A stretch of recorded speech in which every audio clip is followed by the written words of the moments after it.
Thanks for being here. Subscribe to Cheating Stories Best, so you don't miss new stories.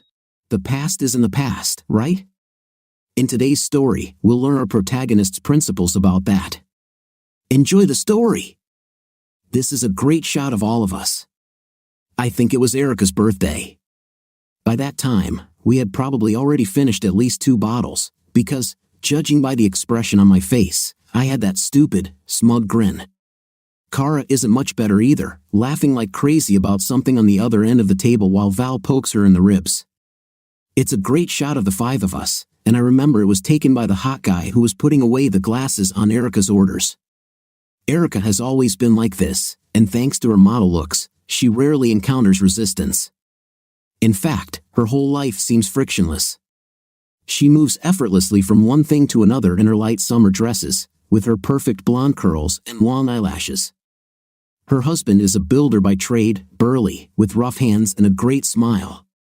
He's always wearing jeans and a t-shirt that has seen better days, with sandy hair so disheveled you want to straighten it. Erica keeps running her hand through his hair. Kara is dark-haired, busty, and half a head shorter than Erica, but still taller than the rest of us. She's a fitness trainer, and her flat, toned stomach bears no sign of having had 3 kids. Her husband is the same. He is a manager at a gym. Kara constantly talks about how they run together.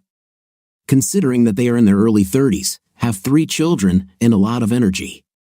Val always knew how to hold onto a glass. She's a heavy-set woman with a short brown haircut to keep her hair out of her face because she always has a lot to do, and it's definitely not fiddling with her hair every 30 seconds. She is a born shepherd, taught to her by 2 boys who never sat still while their useless father did nothing but watch them. I wouldn't put up with that, but Val dealt with it. She is a natural force that extends her influence to our children when we are at the park or the beach. Kara doesn't mind Val taking the lead. I think this is a kind of vacation for her. Anya is a light, slender, recently divorced blonde, but don't be fooled, the rug doesn't match the curtains. I know this because we go swimming together after we drop the kids off at school, and I've seen her in all her glory. This sounds rude of me, perhaps I should apologize. The second one from the left, looking straight into the lens, is where my eyes are drawn when I look at this photo of all of us. Neither fat nor thin, tall nor short, with a glass almost raised to her lips, here she is, me, frozen forever in this moment in my summer dress with brown hair pulled back into a butterfly clip. I'm the only one who notices that we are under surveillance while the others laugh. A husband with a high-paying job at the same insurance company that I left to raise 2 children, sacrificing my career for motherhood, sitting there in bare feet and strappy sandals, it's me. I'm Polly. We are having dinner at a local restaurant. There are 4 of us. I'm wearing a little black dress, sitting across from Erica's husband, Harrison. Erica is next to me, opposite my husband, Mark. Mark came straight from work in a suit and tie, his dark hair neatly styled, smiling at something Erica said. She, too, is wearing a dress, dark blue, contrasting with her pale skin. Her hair is done in a French bun, with small spinning curls framing her beautiful face and full lips. Erica laughs, so I laugh too, but I notice Harrison's gaze. Sitting in his shirt and pants, looking uncomfortable, we are discussing the upcoming elections, who will win and who should be voted for. I see that this is not his field of expertise. He looks across the table at me, and I smile at him sympathetically. Mark talks about his job, trying to belittle it, calling insurance too boring to discuss over dinner. In principle, I agree. I know Mark is putting himself down. I know he was recently promoted. He mentions it almost casually, and Harrison reaches for his beer. The restaurant is new and quite expensive, above the standard they would have chosen themselves, but I booked it anyway. I don't want to sit in jeans and eat burgers. The main course arrives, and I nudge Mark to order more drinks. We have a nanny, which means we must make the most of this opportunity. I top up Erica's glass and then my husband's, smiling as they chat. Harrison drains his glass, and I nod at him. Do you want to continue with the same thing or switch to wine? I ask. Yeah, I think wine would be fine. Red for steak or white? I picked up both bottles. Red, he says. I pour him some wine, then place the glass in front of him with a small smile. He nods gratefully. Erica seems uninterested. She talks about herself again. By the way, I interrupt, what do you think about giving kids phones? Erica blinks, confused. It doesn't matter, I have more interesting topics to talk about. In what sense? She asks. At what age would this be appropriate? We're just getting to that point when they don't drop them, Mark replies. They're expensive, I shrug, saying I think we'll have to wait until the last minute.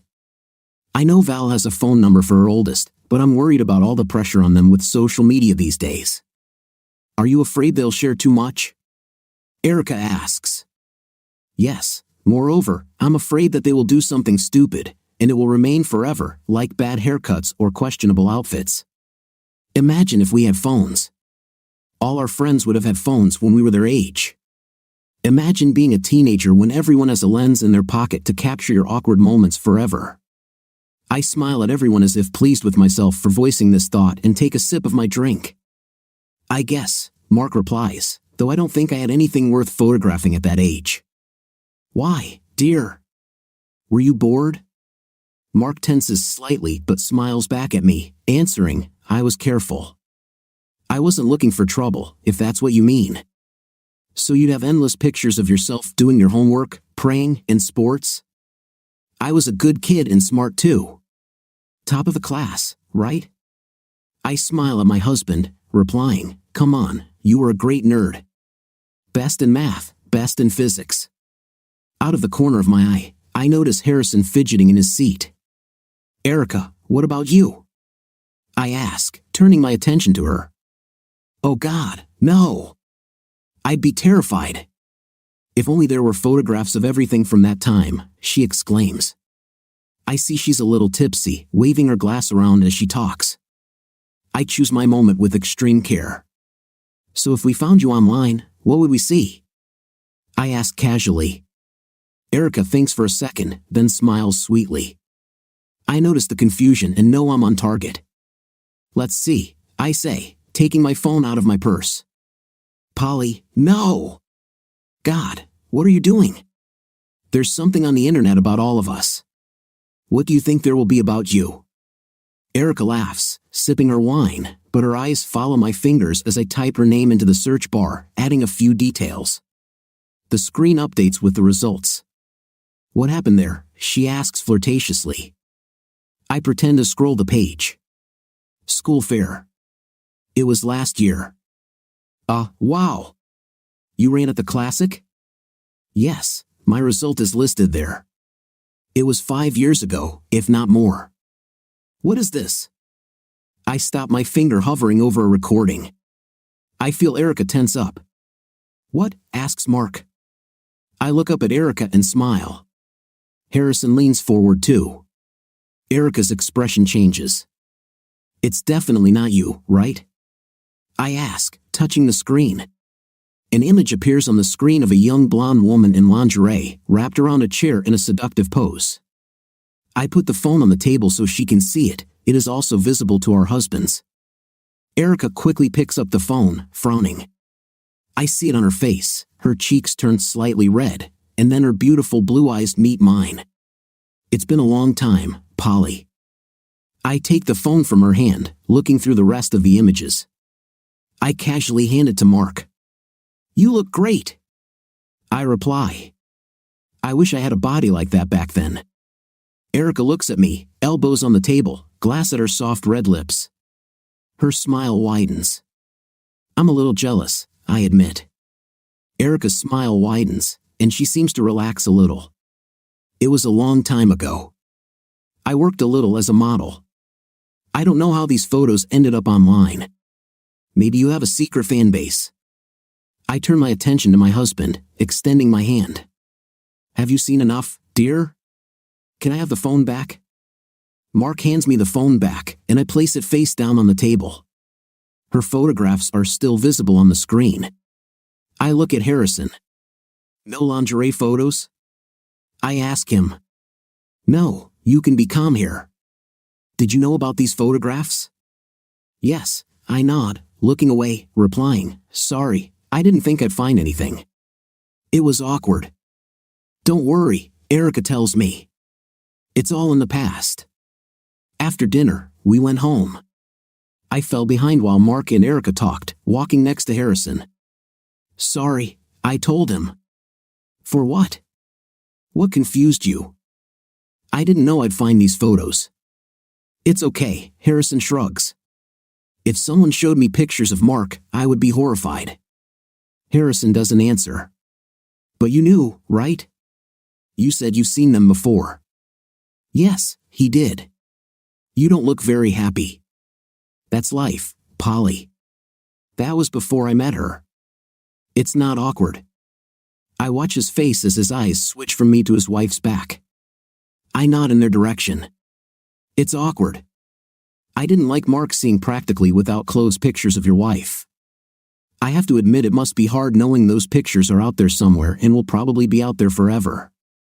It is what it is. I know she did some filming back then. I didn't know it would be available to anyone. We walk in silence for a few moments. I touch his hand, and he turns to me. What's happened? He asks. I just heard stories about young women, about models, well, about how they get hired as waitresses at parties, how they are told what clothes to wear or what not to wear. I think you discussed all this with her. A shadow passes over Harrison's face, and I feel a little nervous. If you want to talk, I whisper. He looks at me for a few moments, then nods. Fine, go ahead. Our partners are chatting enthusiastically, warmed by wine and good food behind us. We walk in silence, and Harrison frowns. I notice how he watches his wife, his eyes following her movements as she leans in to share a laugh with Mark. We arrive at their house. Mark shakes Harrison's hand and kisses Erica goodbye. I do the same, pecking Erica on the cheek, then turn to Harrison. Thank you for a pleasant evening, I told him. It was nice talking. I lean over, kissing his cheek too, pulling away with a slight smile. They head down the path to their door, Erica turning to wave at us, Harrison tense next to her. They go inside. I allow myself a small smile, then turn to my husband, take his arm, and rest my head on his shoulder. It's awkward, I whisper as we walk down the street toward our house. What photo? Harrison was uncomfortable, I guess, but you liked it. I saw the way you looked at them. She was hot, huh? I guess, Mark repeats. Come on, admit it, or do you want me to show them to you again so you can get a better look? Mark squeezes my hand. You are enough for me, Polly. He kisses me quickly. Let's go home. We walk together in the dark, plunging into friendly silence. I know what will happen next. We'll come home, pay the nanny, and we'll check on the girls, then undress and get ready for bed. I'll give him that little look, and since we've had a few glasses of wine, he'll smile back at me and ask if I'm sleepy. I'll think about his question and ask what else he meant. We'll make love. I must admit that finding the photo was not easy. The latter posted them online under a fake account, and then creating an occasion to discuss them was easy. Of course, Erica told me about her days in the modeling business. It only took 3 glasses of wine. She was just eager to get it out there, as sometimes happens when people have a juicy little secret they want to share. She made everything so easy. In fact, going to the library, searching the magazine archive, and looking through back issues of the fashion magazine she told me about took most of the day, but I think I managed to get a good scan. The next day, I stopped by Erica's for coffee, knocking on her door right after dropping the kids off at school. We do this often, and here I am again, following her down her beautiful hallway into her gorgeous kitchen. I pass by a wedding photo and sneak a look at it. Erica is younger, but her figure has hardly changed even after children. I look at Harrison in his tuxedo with a neatly shaved face, his big arms hugging her. Erica's kitchen is gorgeous and still smells like fresh paint. Harrison did a good job, I note. Erica looks up from the coffee machine and nods. Yes, he has good hands. Good hands, I grin, and Erica laughs. And a good eye, she adds. My fingers slide along the white marble surface of the island. I can't stop the thoughts that come into my head. Stone countertop a little cold, isn't it? I notice. In what sense? The coffee machine hisses. You know, sit on it, lay on it. I have no idea what you're talking about. Don't pretend. This is a new kitchen. Don't you think it needs some consecration? Erica gives me a half smile and tends to the coffee cups. She brings me mine, placing it on the countertop. Your mind is dirty, Erica tells me. So what? Erica breaks into a small smile. Yeah, a little cold, she laughs. I pick up my coffee and take a sip. This is delicate work. Could he make me one? I ask. We're planning a kitchen remodel too. I love the way he did yours. I can ask Polly, but he may not have time to do it anytime soon. Why? He's got a big job to do. The other day, they want to tear down the back of the house and add a few more meters to a place on the coast. He'll have to be there for a couple of weeks while they pour the foundation and install the frame. Good money, really. Then after this? Yes, of course. I'll ask. He has to finish our bedroom too, but there's a lot of work right now.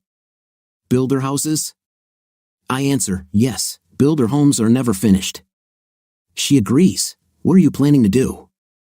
This is an innocent question, and I know Erica very well. She never misses an opportunity to talk about it. Come on, I'll show you, she tells me with a smile. We take our coffee with us as we move through her beautiful home to the master bedroom. Everything is on one level on a wide, flat area that Harrison bought out through a friend in the business. He built everything himself. I've been in the master bedroom before. We're thinking about expanding a little to give us room to enlarge the bathroom and add a walk-in closet, says Erica, waving her coffee cup as she describes the plans. I lean against her dressing table, and her necklaces clink on their stands. I don't really listen to her as she talks with her eyes wide open about how much more space there will be and how beautiful it will be. Instead, I think about what she's already told me, and a plan begins to form in my head. It will be complex and difficult, but as they say, he who does not risk does not win. Erica finishes her tour, and I nod approvingly. She leaves the bedroom, and I follow her, changing the topic of conversation to something else.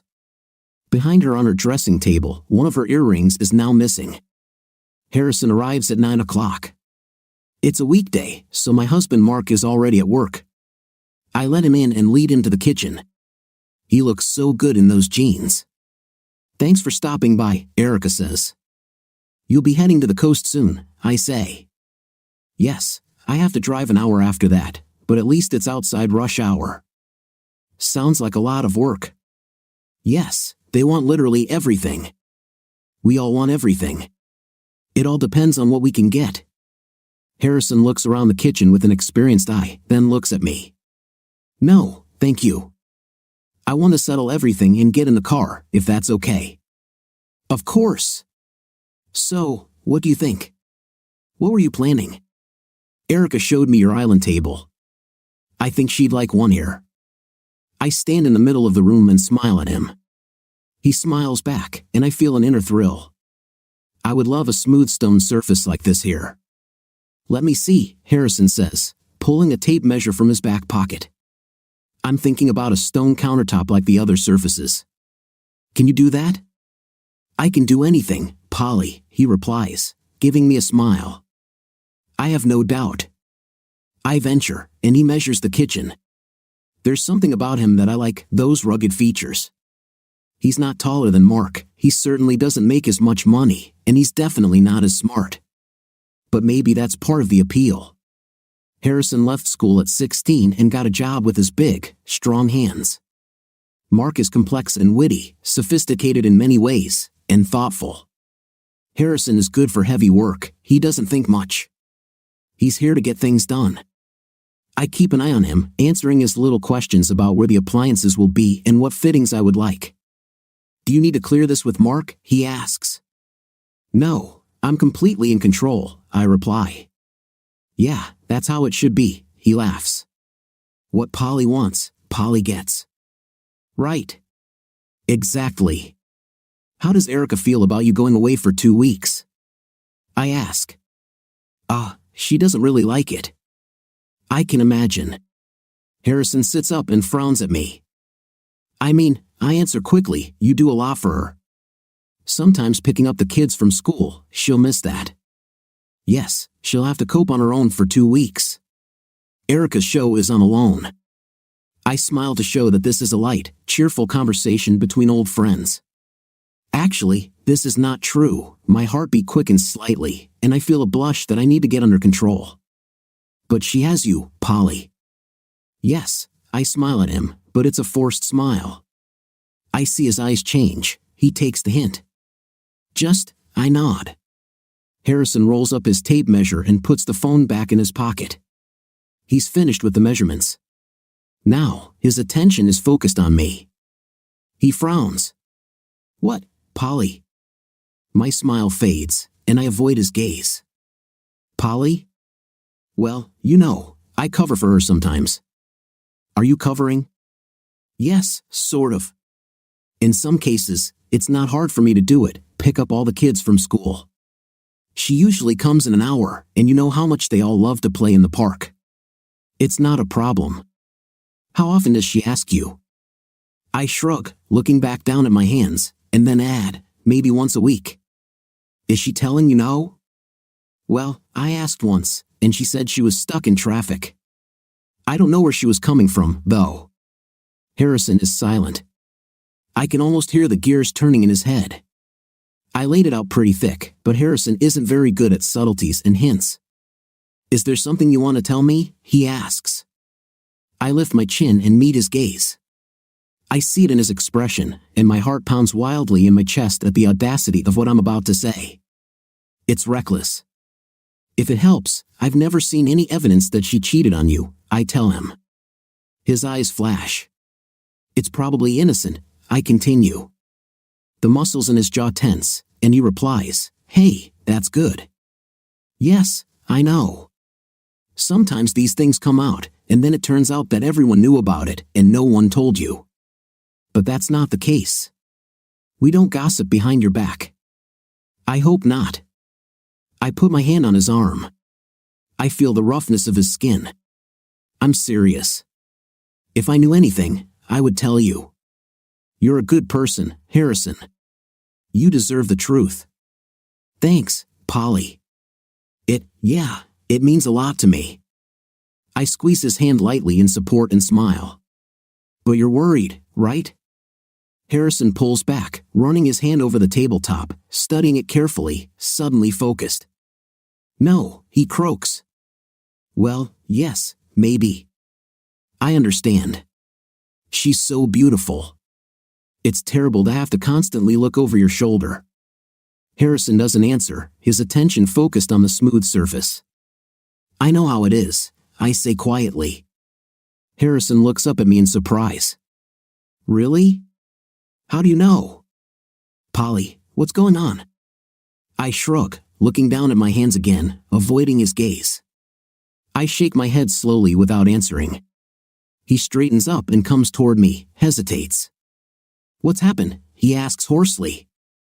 I count to 5 and then look up at his face, blinking as if I'm trying to hold back tears. I don't know, I mutter. I just know that sometimes he's hard to reach. I call, and he doesn't answer. There's something else, but it's just stupid. Tell me. It's like I put 2 and 2 together and get 16. I look at him and bite my lip. I see his face filled with concern. He started coming home late on Wednesdays, I add. Harrison frowns, and I can almost hear the thoughts swirling around in his head. Wednesday is Erica's netball day, isn't it? I whisper. Harrison just nods. I hold my breath, looking at him with wide eyes. My lip starts to tremble. A storm rages inside me, and I decide to take a step forward, pressing my face to his chest. I wait, counting my heartbeats. When his arms hug me back, I feel weak with excitement, and suddenly I start crying for real. I'm standing here, hugging the husband of my best friend in the kitchen of my cozy home. My tears are absorbed into his t-shirt, and I feel myself in his strong, reliable hands. What should I do? I sob. I hear him sigh deeply and heavily. I don't know, Polly. I don't know. I smell him, feel his heartbeat next to my face. He believed the story, I can feel it. Deep inside, I feel pleasure and smile quietly to myself. With great effort, I finally managed to break free from his grasp, but I need to plant the seeds and figure out the next steps. Harrison must accept the plan. This is all stupid, I gasp, but I just have this feeling. I don't know if it's real or just my imagination. Can you do something for me? His eyes are dark and intense, his face is made of stone. Sure. What? Don't tell her anything. I won't tell Mark anything either. If I tell him my thoughts, I blink, trying to hold back my tears. Harrison holds my cheek carefully, worried. Everything is going better than I could have dreamed. It's just, there's no evidence, I stutter. If I say anything now, he'll say I'm stupid. I look at Harrison. I'm not stupid, right? No, Polly, you're not stupid. Then will you do it? Yes. We need to find out for sure. I feel dizzy, it's such a rush. I hug him again, and he automatically hugs me back. This time, I don't pull away. There's no need anymore, the hardest part is over. Anya is nervous. She's always been like this, though honestly, it got worse after the divorce. But she was always a little sensitive. Maybe that's why he left her. Val is a real volcano, and as I watch her flutter around the place with ISA in tow, it's obvious which one is the alpha female. We are preparing for the annual school quiz in the large room on the second floor of the local bar.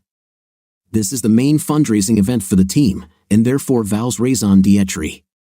She keeps everything under tight control.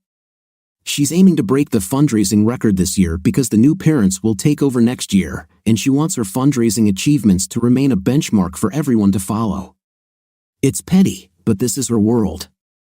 Most of us used to have high-paying jobs with responsibilities and easily kept pace with our husbands' careers until the X and Y chromosome lottery put an end to that.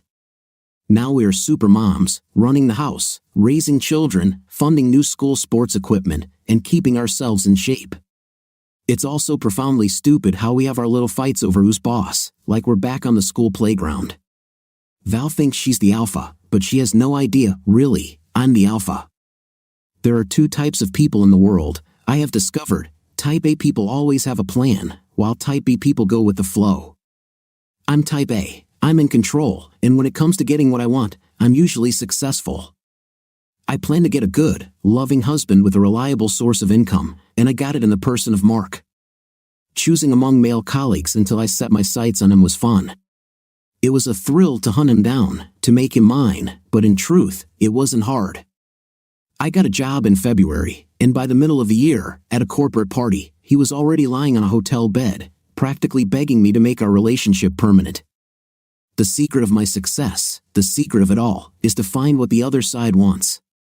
There's always a button to push, and in Mark's case, it was flirting.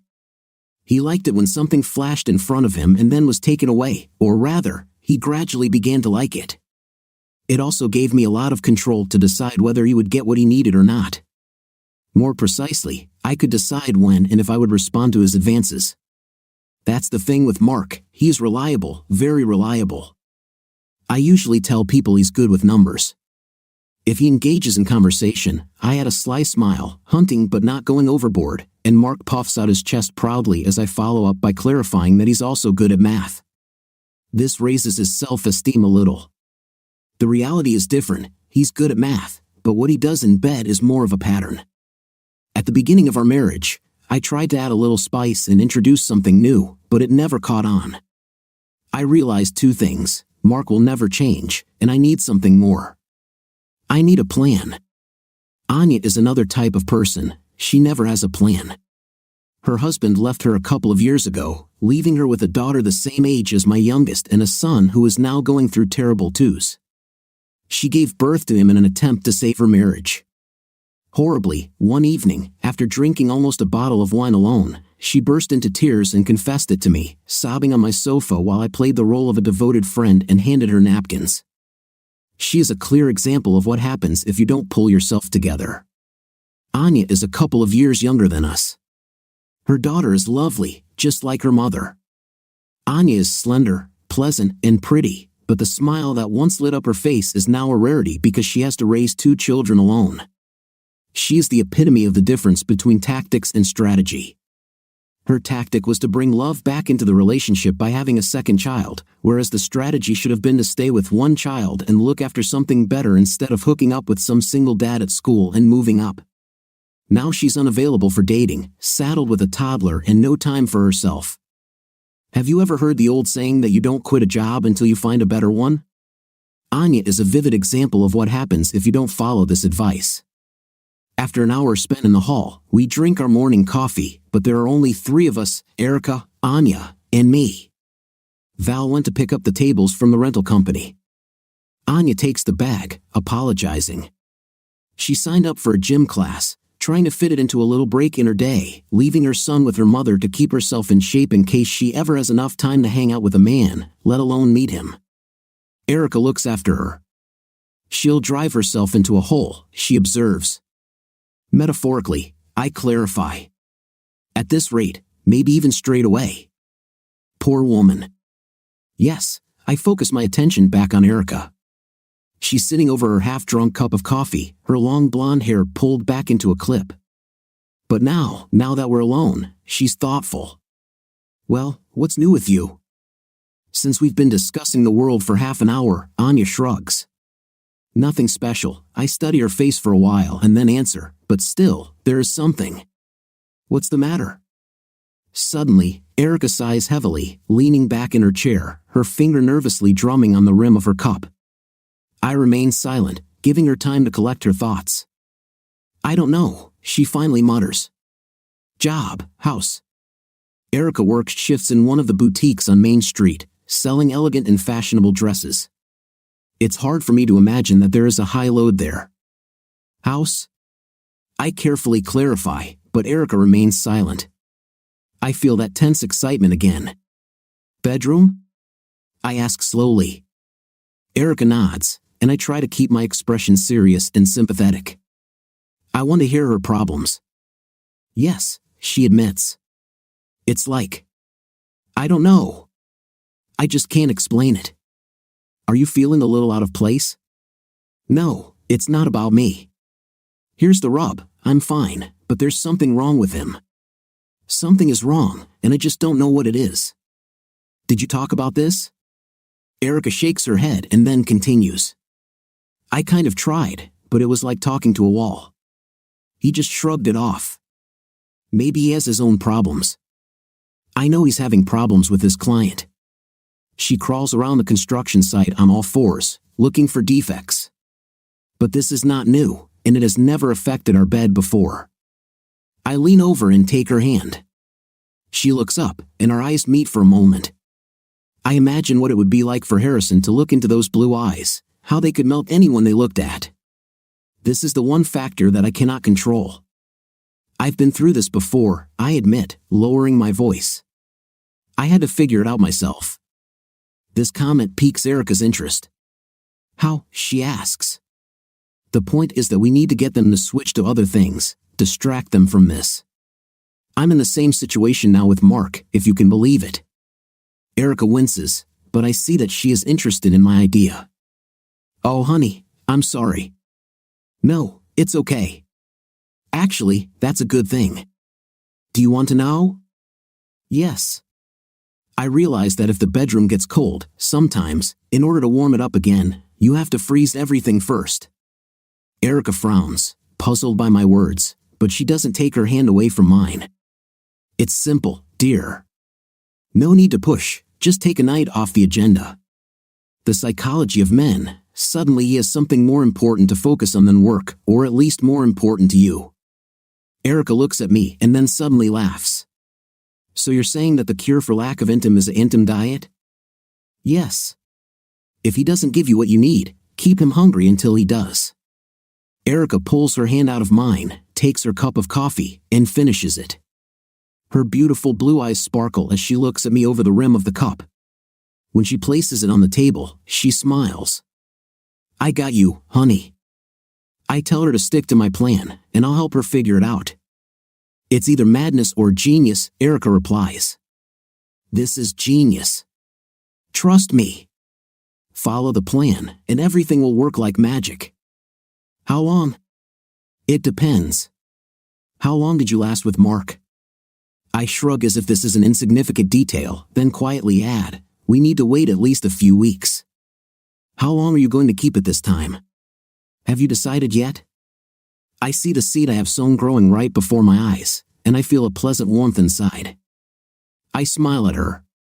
He'll get the full 4 weeks, I tell her. I finish my coffee, and we leave Erica going one way and me going the other. She smiles as if she has a plan. I also leave her with a smile. Erica does have a plan, but it's not her plan, it's my plan.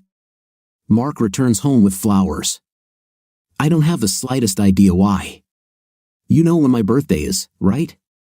I ask, meeting him at the front door. Yes, he replies, leaning in for a quick kiss as I accept the bouquet, as if I had just performed an aria. Beautiful, I mutter, holding the flowers up to my face for a moment to inhale their scent, and he smiles. Mark believes he did everything right, flowers, now the children are put to bed, and then we're off to bed. I know this plan, I've been here before. We go through the usual routine, dinner, children, cleaning. He is still in a shirt and trousers. I am in jeans because there is no point in dressing up. After all, I have nowhere in particular to go.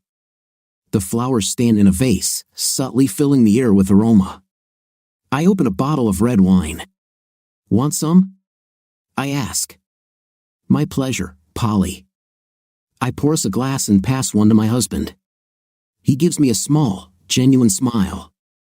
I know that smile, this is his way of showing me how much he cares about me, and I reciprocate. Mark is a good person, a faithful husband, and an excellent father. He's in good shape. There is no reason to look for someone else to satisfy this desire. He takes a sip and then comes closer to me. You're beautiful, he mutters. I want you, Polly. Shall we go upstairs? What about the children? They should be fast asleep by now. He kisses me again. He gave me flowers, cleaned up after dinner, and put the children to bed. It's amazing what a husband can do if he's motivated enough. Okay, I say quietly, and he smiles. Mark got what he was looking for, or at least he will soon. He leads me upstairs to the bedroom, holding hands. We make love. I love you, Polly, Mark whispers. I love you too, honey, I lie. Are you ready? Mark is getting nervous, I can feel it. We need to be at the quiz in half an hour. Almost, I answer through the door. Do you want to pack the kids in the car? Have they packed their overnight bags? Yes, they're sitting downstairs and waiting. I let a few strands fall from my elaborate French braid, letting them frame my face, accented by my smoky eyes and rich maroon lipstick. I'm finally happy with my look. One more thing, I called. Who's driving today? It's up to you, comes his reply through the door. I turn away from the mirror and walk barefoot across the tiled floor. There's a lot at stake today. I have a plan, but I will also need luck. If everything goes my way, it will be worth it. I open the door and step into the bedroom. Mark turns as I enter and freezes, looking at me. I was hoping you would voluntarily volunteer, I purr. Without waiting for an answer, I go to the wardrobe and take out my favorite black stilettos. It means I'll be in pain all night, they're so high. But when I put them on, I imagine how they highlight and shape my calves, turning them into slender, firm curves under thin stockings. I take the black wrap dress off the hanger and tie it around myself. I feel my husband's gaze on me. When I think he's seen enough, I turn around. He's just standing there with a tie in his hand. So, how? I ask. Like what? He mutters. Are you going to volunteer? Don't drink today, be a responsible parent. This has its advantages, he says coldly. I stand on my tiptoes and reward him with a light kiss. Put on your shoes, you are delaying us. I head for the door without looking back, knowing he's watching my hips sway as I walk out of the bedroom. It was a good kiss. I go downstairs to get the kids into the car. They're spending the night at Erica and Harrison's so we can share a babysitter. Since the quiz has basically lost us all the local babysitters, we don't have to dress up, but we do it anyway. Many of us love this opportunity, as if we were back in that pre-kids phase when we went to balls or corporate cocktails. Nowadays, there are few such opportunities. I feel the tightness of the underwear against my skin, hidden from prying eyes by my dress. I don't have to wear this kind of underwear, but I do. Tonight requires a little luck, and I have to be prepared for anything. I sit the children down in the car as Mark leaves the house. I give him a smile. The room is full of people, which makes Val happy. I see that she is in her element. There are 20 tables, parents stand in groups chatting and drinking. Mark is on the other side of the room with Harrison and several other dads. I watch their conversation, trying to read their body language. Is Harrison acting distant? You need to be careful. Val has a seating plan, or at least she accepted my casual suggestion to separate the couples. This will be better for new parents, otherwise, we'll all just split into our own little groups. I glance at Val. Are you ready? I ask. Yes. Do you think we can start? Yes. Do you have a microphone? Val prowls around the table with prizes and finds a microphone. Okay, I'll go sit down, I tell her and head towards Mark. He notices me and nods. The small group opens to let me in. We are ready to start. Have you figured out the commands? I ask my husband. Yes, we are at this table. Yeah. I see Mark frown. Val really wants us not to sit all together. How about this? You sit at Anya's table and I'll sit at this one. I turn to Harrison, who is sipping his beer. Quizzes are definitely not his thing.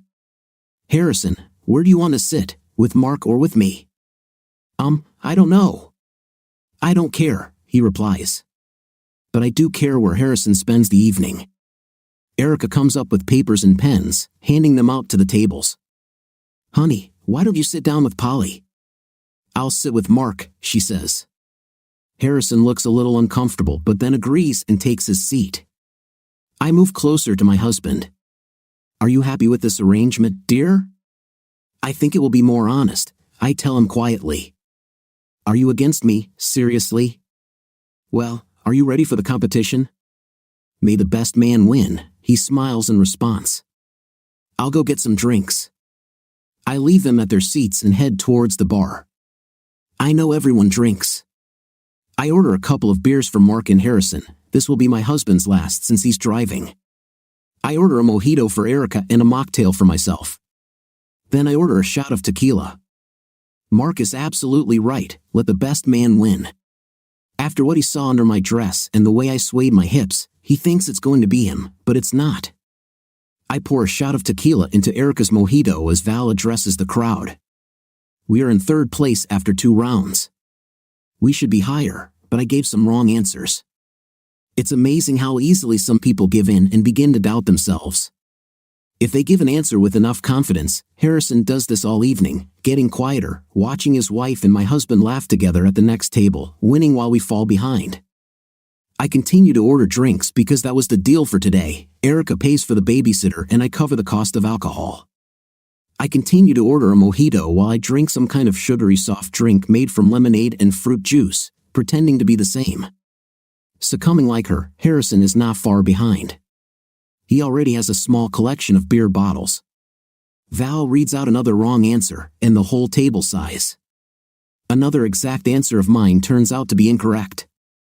I sip my cocktail, shrugging apologetically. Harrison leans towards me. Are you okay, Polly? Yes, but you're kind of quiet. I suck at quizzes. Well, read out another answer. You can hear cheers from the next table. Erica and Mark high-five each other. Damn, I hiss. Harrison is watching them too. Seriously, Polly, what happened? I look at him and then say, forget it. Let's just take this damn quiz. We need victories. Polly, how are you? Erica calls, leaning towards our table. Not as good as you, I snapped back. Next round, Paul. Sports. She winks at Harrison as if to suggest that he might be good at sports. Well, the next round starts, and it turns out that Harrison is really good at sports trivia. We gather together, discussing options and making a common decision. I defer to him, helping him make his choice. When the round ends and Val reads out the answers, we have a perfect result. Harrison smiles for the first time all evening, and I move closer to him. You did it! I whisper. You're just a machine. Maybe. Thanks for your help. What help? You already knew everything, you just needed someone to support you.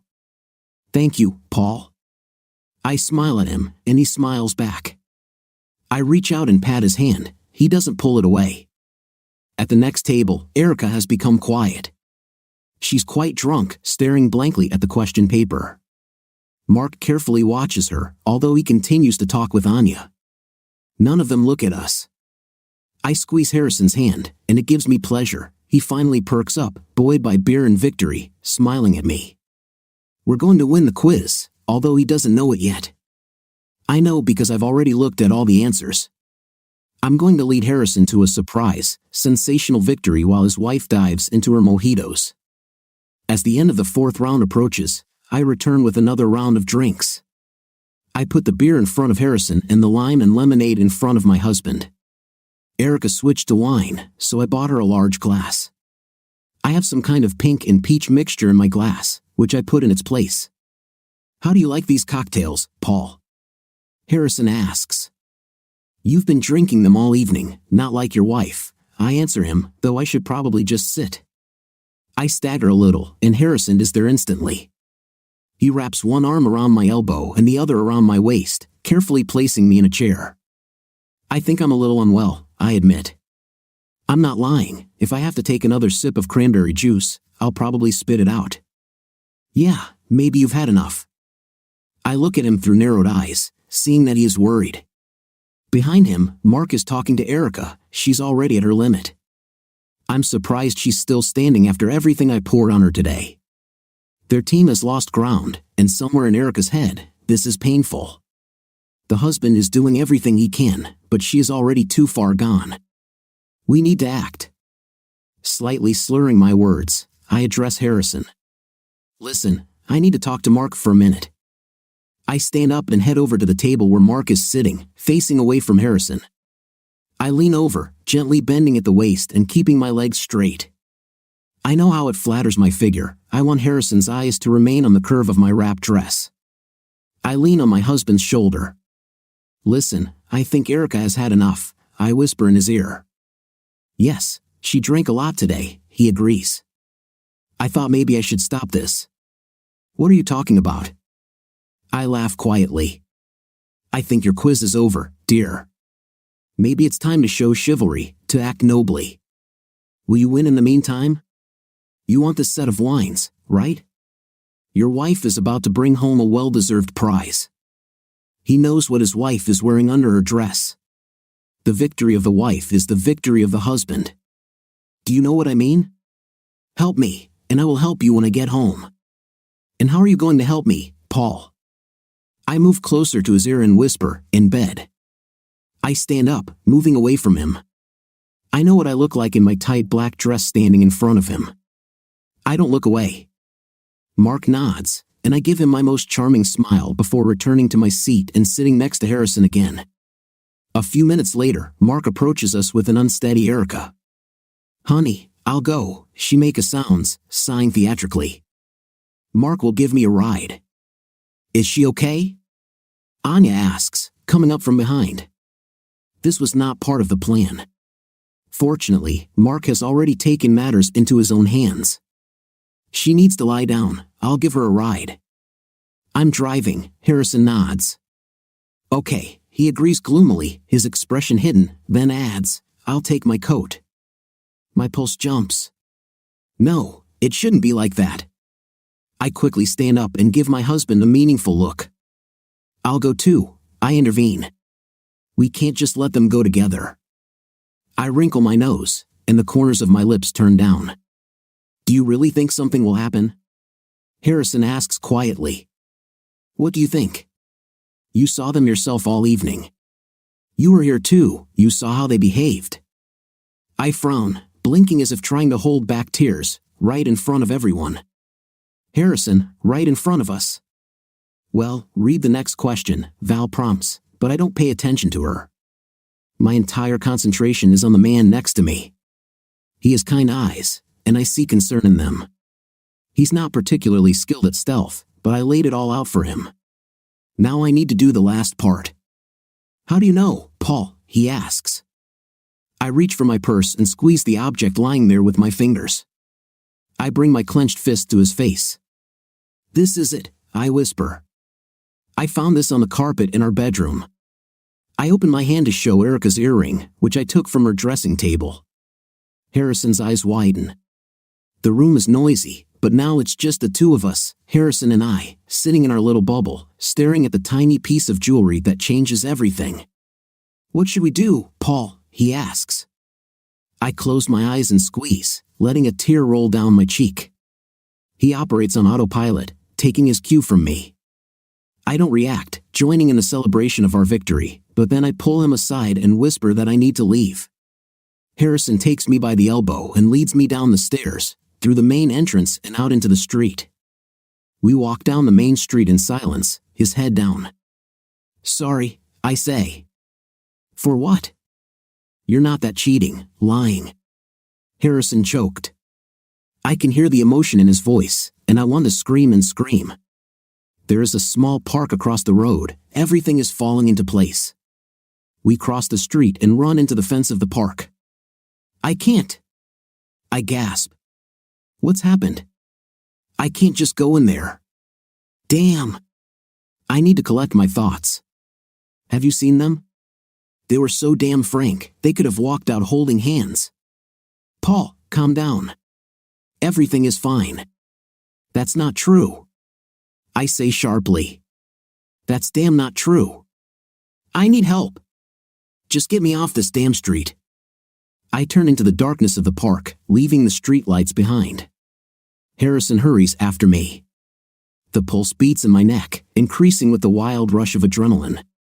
Hiding from the road behind some small trees, I stop. Paul, wait! Where are you? I walk deeper into the shadows, and Harrison follows me. I turn around, my anger rising. You don't know. I hiss. You haven't worn that earring for a week. You haven't lived with what it means. This is all new to you. Yes, I know, but... I wanted to rip his cheating head off.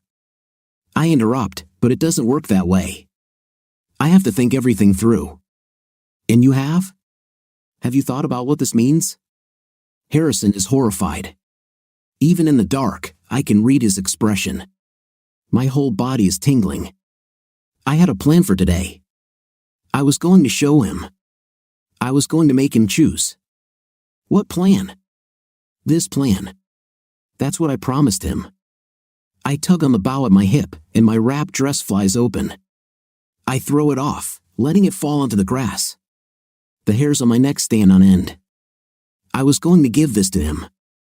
Look what I did for him, and he still went home, with her. Your wife is now in my bed with my husband. You don't know. You're just guessing. I'm not guessing. I know. The nanny should have written to me when she left your house. Nothing. They are not there. Am I not good enough? Look at me. I thought I was good enough for him. What's wrong with me? I raise my face, and he looks down at me. I feel so small. I just wanted to make him happy. Everything seems like a dream. And he kisses me. We had a night. What they did was wrong. I just don't know. Harrison, look at me. Just listen. I don't want to be a victim. I don't want pity, and I don't tolerate weakness. Then what are you doing, Paul? I'm getting even. I live on my terms. Is that what it was? Role-playing? I keep his hands in the shadows. All I can see are his eyes shining in the dark. No, that's not true. This is you proving that you are a good person. You showed it to me. You have no idea how much it meant to me to feel like you wanted me. For the first time in a long time, I felt wanted. I have to stop there, the words are stuck in my throat. This is the first thing I said tonight that was completely and honestly true. What should we do now? Harrison asks. We need to think. Let me sort this out, please. I beg. Harrison looks at me darkly but eventually relents. Thank you. Let's just sleep with this thought. I need to sober up and collect my head. I need to come up with a plan. Okay. I kiss him again. He nods at me, and I can see that he trusts me. I'm completely sober, and I already have a plan. It works better than I could have dreamed. When I come home, Mark is waiting for me. He's surprised when I walk through the door, and I remember I had to call him to come pick me up. Hey, you didn't call, he says. No, I just took a taxi. Harrison dropped me off and drove home, I reply. My husband comes up to me and hugs me, kissing me. I know what's on his mind because I know what I'm wearing under that wrap dress. Mark wants to take me upstairs, put me in our bed, and make love to me. I've been teasing him with this promise all evening, but I can't let him do it now. I can't risk him finding out. How's Erica? Did you bring her home? I ask, diverting his attention. Yes, she was very drunk. I haven't seen her like this for a long time. Do you think he and Harrison are okay? Yes. Why not? I don't know, she just seemed a little weird and was very drunk. She was completely insane. I had to deal with the nanny. Did you put her to bed? I smile when I say it, but he understands the implication. How was she when you undressed her? I continue. Paul, I didn't. I just brought her home and paid the babysitter. I would never. I kiss him, cutting off his excuses. I know, honey. You're all mine, aren't you? Yes, Paul. I'm all yours. You are mine. I kissed him again, ready for bed. Ask Mark? I give him a sly smile, tilting my head to the side. I could refuse him, citing a headache, but why not? Yes, but I need to go to the toilet. Give me a couple of minutes. Sometimes life works out as it should. Harrison disappeared for a couple of days, but then showed up again. We spoke quickly on the phone, and I made sure he was still on my side. He didn't say anything to Erica about us having an intimate. Equally, he did not accuse Erica of cheating. It was a relief because that was the only factor I couldn't control. If Harrison had accused Erica of sleeping with my husband, my carefully crafted story might have quickly fallen apart. There's something rare and subtle about living on the edge, relying on people to lie to each other. As far as I can tell, Harrison didn't ask, and Erica didn't deny. All the while, the idea that my husband and his wife were having an affair flourished. It was just perfect.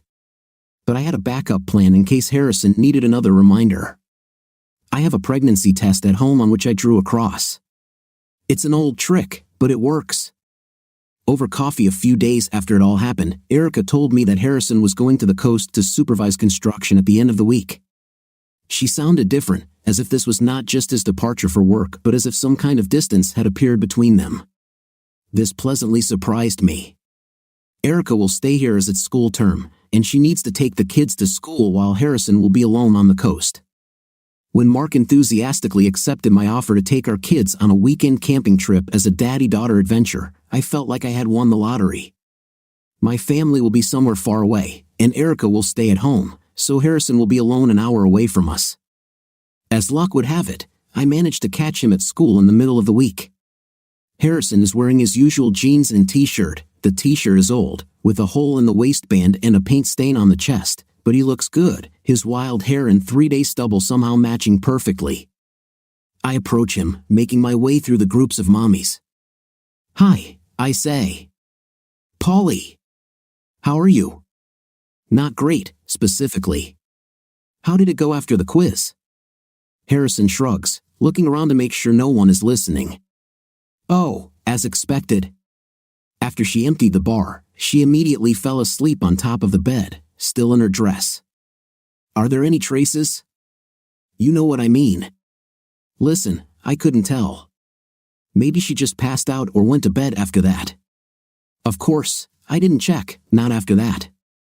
He falls silent, and I understand that we need to discuss this. Yes, after that, I mutter.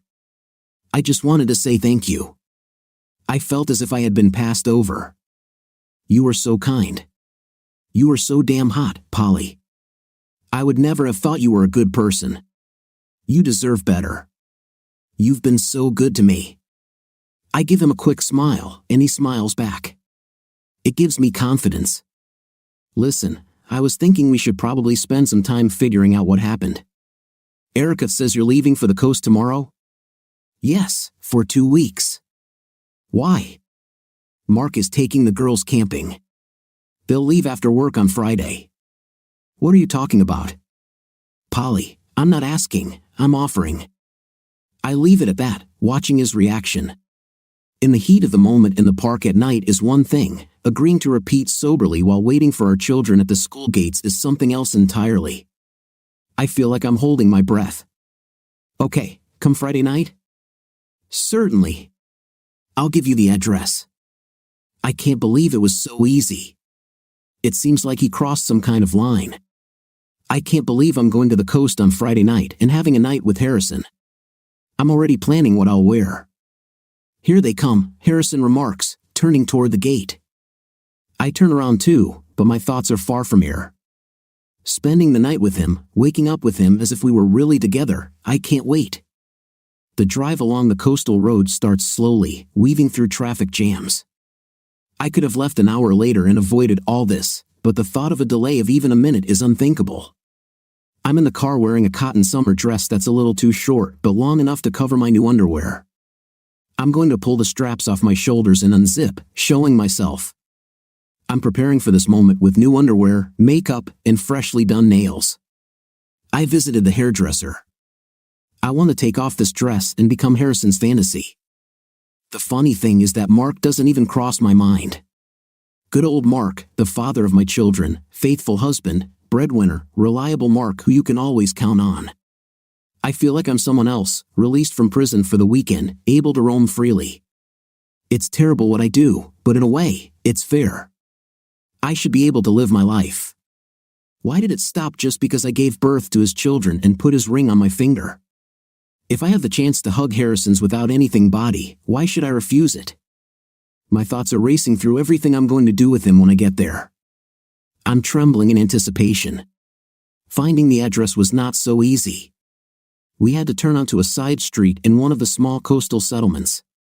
The house is nestled at the foot of a hill overlooking the ocean. This is one of those country houses that belong to families from the city. Now it is empty, occupied only by cement mixers and piles of lumber. I stop at dusk and get out of the car. I go to the front door and knock, but no one answers. I look out the window and see a living room where all the furniture is covered with plastic covers. I walk around the back of the house and realize that the back of the house is simply missing. I navigate around the muddy hole and make my way through the fence. Harrison is nowhere to be seen. My phone makes a notification sound. It's Harrison. His message says I should find the guest bedroom and wait there. He's on an errand and will be back soon. He left something on the bed. Intrigued, I make my way through the construction site until the house begins to look more normal, dust and clutter giving way to a living area. The kitchen is untouched, and after walking down a small corridor, I find the bedroom. There is a small bag on the bed, with a note attached to it. I pick it up and read it twice to make sure I got it right. Is it true? It is written by hand in large, sloppy male handwriting. The message is straightforward and completely unexpected. He was thinking about me in the park. What I did is not something his wife, Erica, would ever do, this in the dark, in a public place. He feels that we are more alike than he realized, that he has secret desires he would never reveal to his wife, but feels safe sharing them with me. He wonders if we should explore this together, keeping it a secret from our partners. He's never met anyone like me. I am stunned. I look at the note, then at the small bag, in shock. Oh, Harrison, I'd love to be your fantasy. It's simply too tempting to pass up. The bag contains a blindfold and handcuffs. I pick them up and look at them. This is the last thing I expected to see from Harrison. I've never tried this, only because Mark was always too boring. He would run away in terror if I suggested something like that. I make a decision. I can do this for him.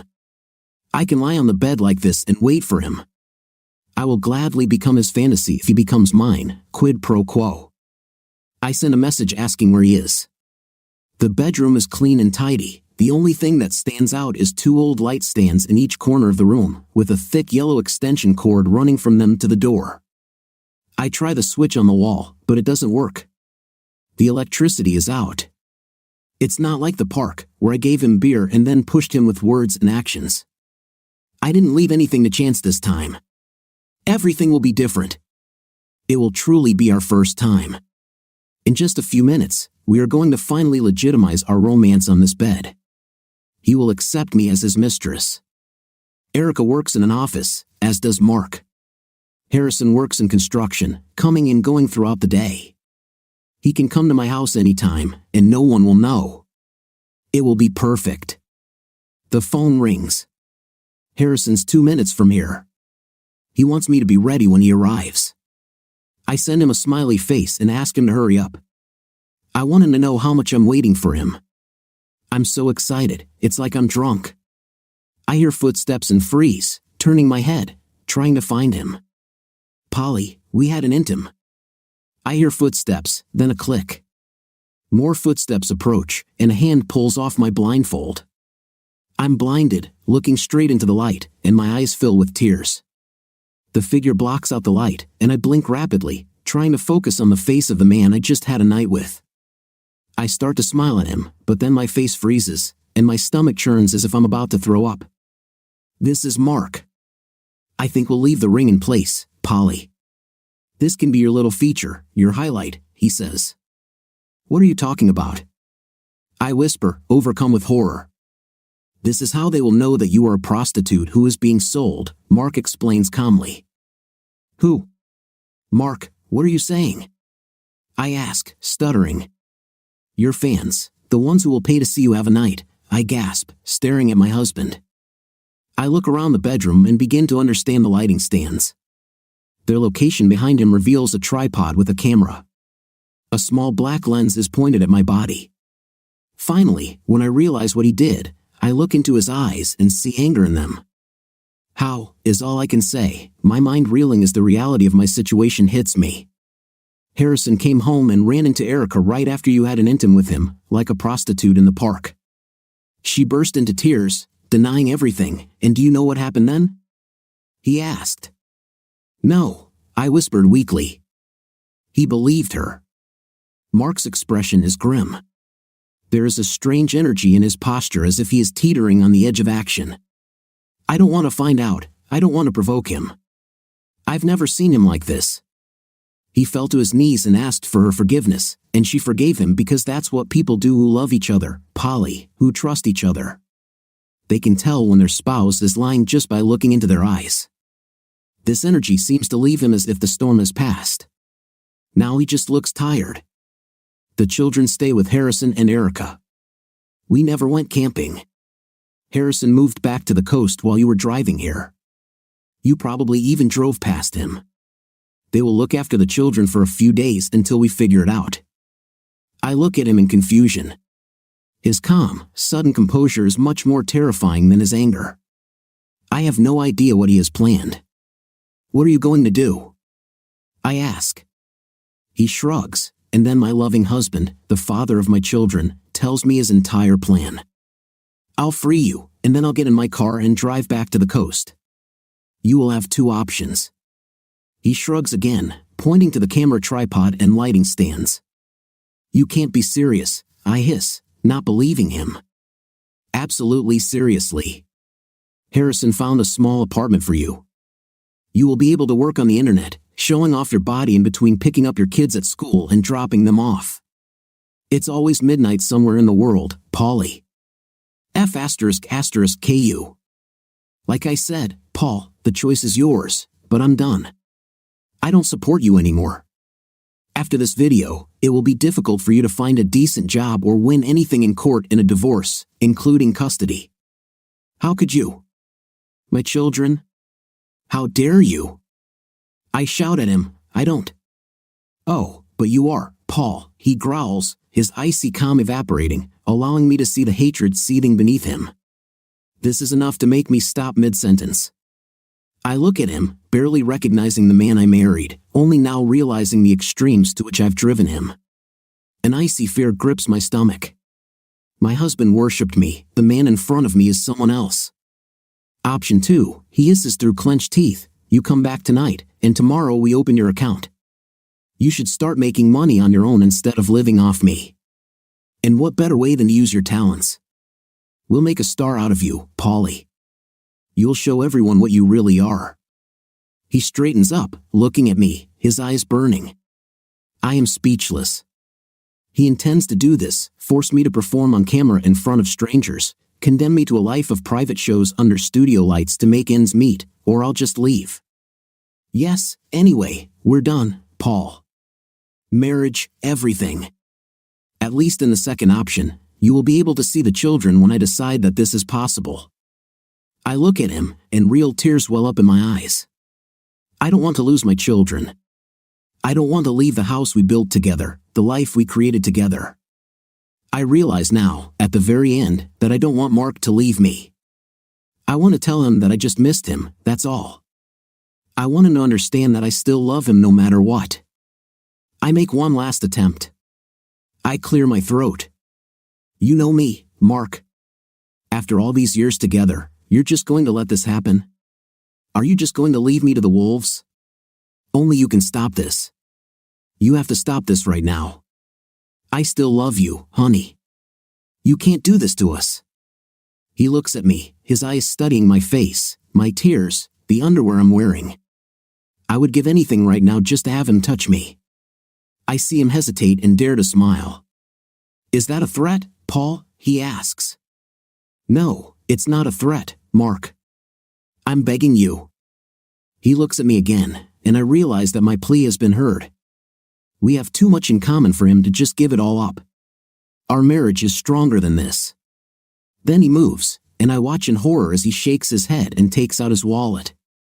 He pulls out the money and throws it on the bed. No, Polly.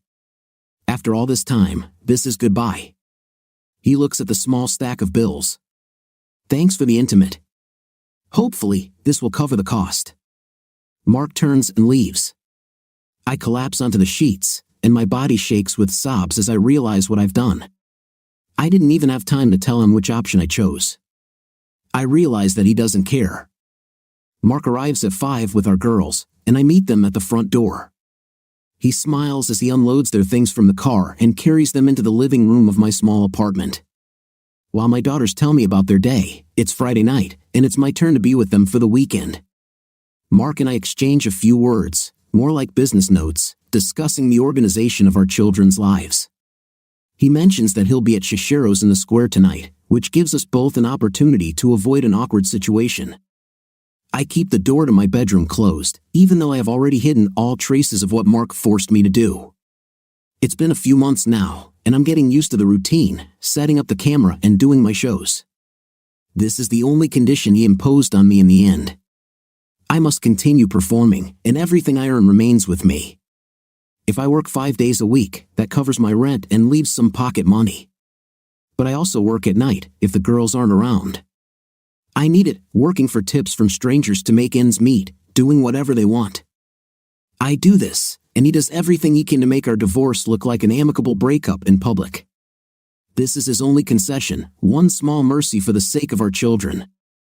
I rarely leave the house, and dating is out of the question with this job. Erica tolerated my presence the only time I tried to go out with the girls, but it was so awkward that I left early, returning to my small apartment. I sat in tears and watched reruns alone while Erica, Val, and Cara were having fun at one of the new bars on Main Street. They don't talk to me anymore, they're on Mark's side. I wonder how much Erica told them.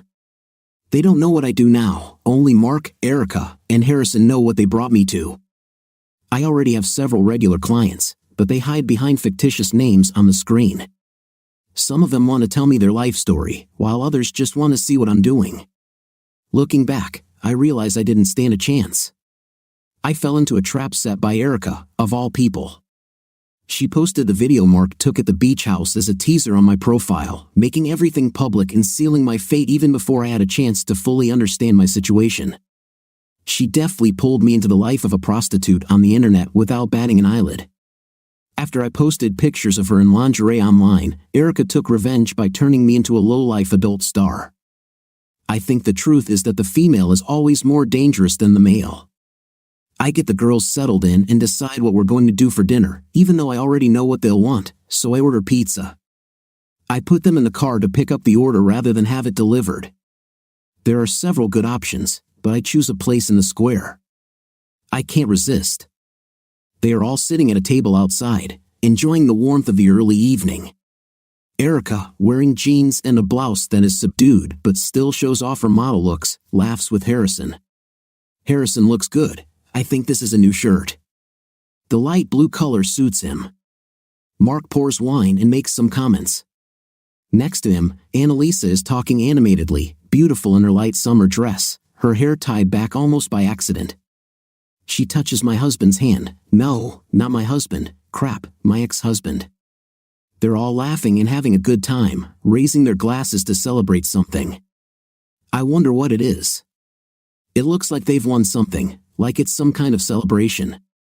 I wonder if they understand, if they are aware of any of this. This happiness belongs to me, it is my merit. I've put them all together. Erica and Harrison are now closer than ever, and Analyse has finally found a man who will love and appreciate her. And Mark, my Mark, is finally moving on with his life.